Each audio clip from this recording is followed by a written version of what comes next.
안녕하십니까. 즐거운 공감센터입니다. 오늘은 공황장애가 어떻게 발생되는지, 그리고 공황장애가 어떤 것이며, 공황장애 치료를 위해서는 무엇을 해야 되는지를 한번 알아보겠습니다.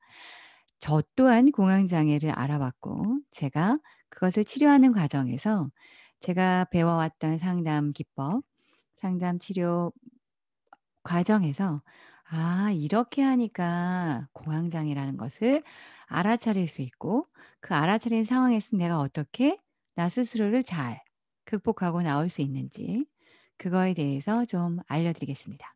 공황장애는 누구에게나 올 수 있고 누구에게나 또 치료 가능하다고 자신 있게 말씀드립니다. 지금도 택시를 타고 한강대교를 건너기 어려운 공황장애를 앓고 있는 저 개인으로서 가끔은 급하고 중요한 일이 있을 땐 택시를 타고 어 급하게 한강대교를 넘어야 되는 상황, 또 특히 올림픽대로나 강변북로를 타고 갈 땐 쉬지도 못하고 계속 일산이나 저 파주 쪽까지 달려갈 때 과연 어떻게 내가 그 상황을 극복하는지에 대해서도 알려 드리겠습니다. 자, 공황장애 상황에서는 아마 지금 보이시는 그림처럼 내 몸이 산산조각 부서져 나가는 느낌이 듭니다. 그래서 이 부서져 나가는 이러한 조각들을 내가 잡기 위해 안간힘을 쓰고 있는 상황일 거고요.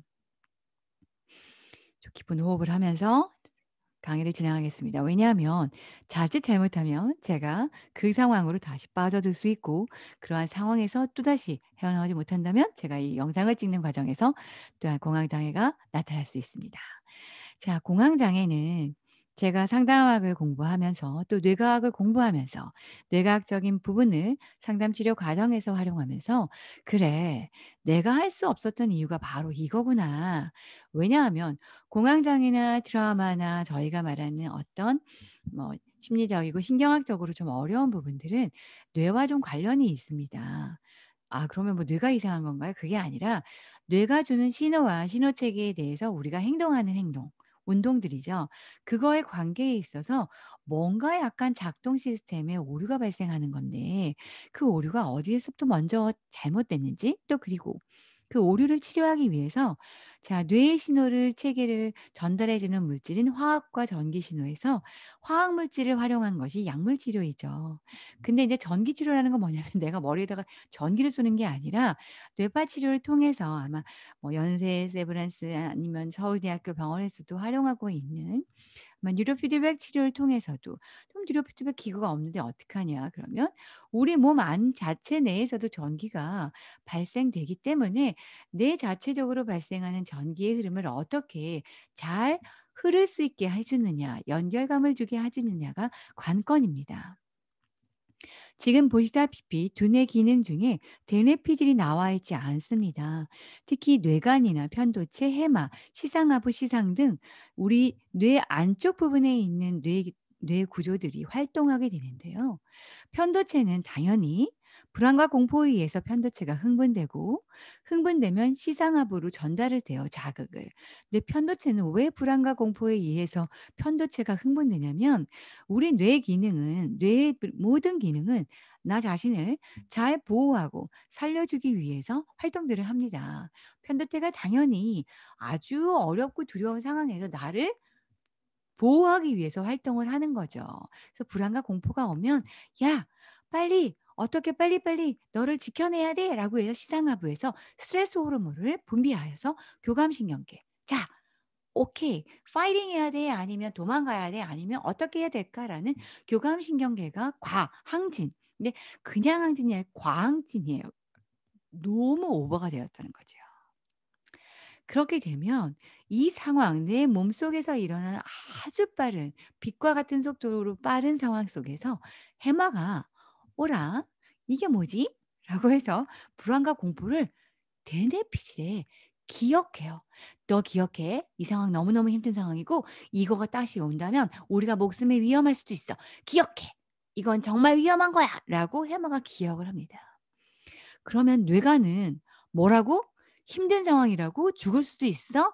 그러면 호흡을 빨리 한다거나 몸을 다시 굳건하게 딱 잡고 있다는 거죠. 어떻게? 움직이지 않게. 다시 말해 근육을 아주 각성시킨다는 거죠. 그래서 신경 전달 물질을 아주 분비시켜서 운동을 아주 재빠르게 할 수 있거나 아주 과격하게 할 수 있는 것을 감각 정보를 막 전달합니다. 다시 말씀드리면 집에 있다 보면은 갑자기 사이렌 소리가 나면서 이렇게 너 어디 불이 났나?" 그러는데 이제 안내 방송이 오죠, 관리실에서. "아 지금 오작동으로 인하여 안전 시스템이 잘못 작동된 것 같습니다. 그러니 너무 불안해하지 마시고 하던 일을 해 주시면 되겠습니다."라고 안내 방송이 나와요. 그러면 '뭐지?'라고 하다가 다행이야. 오작동 됐다고?'라고 하는데 그럼에도 불구하고 아닌 것 같아."라고 해서 또 가서 확인해 본다거나 아니면 이 상황이 너무 불안해서 다시 또 119 전화 신고를 한다거나 왜냐하면은 그분에게는 그런 경우에 정말로 오작동이 아니라 진짜 불이 났던 경험이 기억이 되었기 때문입니다. 자 그러면 이러한 공포감의 원인은 뭘까? 아까 말씀드렸던 시상하부에서 약간 분비물, 신경 호르몬을 내보낸다는데 그게 뭐냐면 노르에피네프린이나 세로토닌이나 가바 같은 나를 편안하게 해 주고 안정해 주는 그런 신경 전달 물질 시스템에 오작동이 생긴 거예요. 나오질 않아요, 편안해야 되는데. 그러니까 뭐지? 힘든 상황이구나.'라고 하고 또 다른 건 사회적인 과정에서 사회와 가정 내에서 심리적인 어떤 불편감이 있었던 거죠. 대인관계나 인지 행동적인 오인지로 인한 두뇌 기능적인 요인도 있습니다. 기능상 불균형이 누적되어서 불안과 스트레스로 인해서 편도체나 해마의 기능이 저하돼서 조금만 자극해도 과하게 반응한다는 거죠. 저희가 뭔가 이렇게 음량 조절을 오디오에서 하려고 할 때도 한 칸만 올리면 쪼끔 올라가요. 한 칸만 올리면 너무 크게 작동되니까 이거는 어떻게 소리를 키울 수도 없고 저을 수도 없고 들리지도 않고 들리지 않으니 너무 크게 들리고 그래서 그런 오작동이 됐다는 거죠. 자 지금 보시는 화면을 보시면 모두 다 코끼리라는 어떤 코끼리의 형체를 만지는 부위가 다르기 때문에 인식을 달리한다는 겁니다. 아 코끼리는 이렇게 가는 끈으로 되어 있어 꼬리를 만지면서 다리 아래 뒷다리를 만지면서 '이런 기둥이구나.' 어떤 몸통을 번지면 '평평하네.' 아니면 뿔만 보면 '이렇게 뿔이 나 있는 아이구나.' 다시 말씀드리면 기억의 오류로 인하여 또 아니면 어떤 편도체의 기억의 오작동으로 인하여 기억이 잘못되어서 우리는 공포로 인하여 힘들어한다는 거죠. 저 또한 택시를 타고 강변북로를 달릴 때 제가 왜 이렇게 힘들어하고 한강에 빠져 죽을 것 같은 느낌도 들고 이 택시가 뒤집어질 것 같은 느낌도 들고 '왜 이렇게 힘들까?'라고 했을 때 제가 원인을 찾았습니다. 택시가 한강으로 빠진다거나 택시가 뒤집어지는 그런 위험성이 아니라 제가 새롭게 발견한 내용은 '아 택시 아저씨가 문을 열고 달렸을 때 그때 나는 소리가 바람 소리가 나로 인해서는 무척이나 힘들구나. 그 바람 소리가 나에게 공포심을 주고 그 바람이 왔을 때는 어떤 일이 있었다? 우산이 뒤집혀져서 제가 우산을 쓰지 못해 비를 쫄딱 맞고 갔던 경험이 있었고 그러한 경험이 오버랩이 되면서 나는 천둥도 치고 번개도 치는 상황에서 우산도 없이 집에 와야 됐던 그 경험이 저의 그 트라우마가 연결되어 있기 때문에 택시를 타고 강변북로를 지날 때 들려오는 바람 소리로 인해서 저는 공포심을 느끼고 공황 장애를 느꼈다는 겁니다. 따라서 과하게 작동된 어떠한 감각 정보가 나로 인해서 흥분시키고 나를 옴짝달싹하게 못하는 그 원인을 찾아서 해결을 했더니 제가 공황 장애로부터 조금 살아날 수 있었습니다.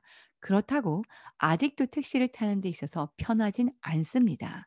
그러나 제가 택시를 탈 때 과하게 음악을 듣는다거나 시끄러운 락을 들으면서 아니면 좀 심포니를 좀 크게 들으면서 나 자신이 안정을 찾을 수 있는 정보를 연결해 준다면 내 머릿속에서 이렇게 복잡하게 작동된 어떤 엉켜 있는 엉ከም들을 잘 관리하고 풀어 나간다면 내 안에서 뇌 작동에 어떤 불기능 불 불가능하게 작동되는 아주 그 오작동 시스템을 안정화 시스템으로 만들 수 있는 것입니다.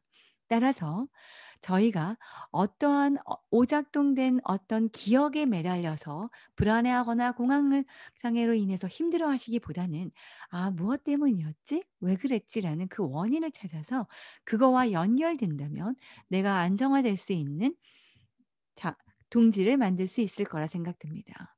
김준수의 꽃이라는 시를 보면 내가 그의 이름을 불러주기 전에는 그는 다만 하나의 몸짓에 지나지 않았다.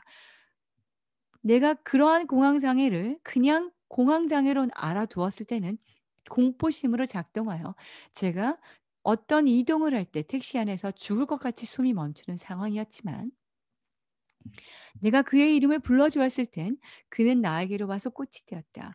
그 택시 안에서의 공포는 소리의 공포였고 소리가 아마 빗바람 소리에서 천둥과 번개 속에서 바람이 불었을 때 나를 나의 보호막인 우산이 날아가 버려서 내가 번개를 맞아 죽을 수도 있다라는 공포감에 떨었던 그 상황.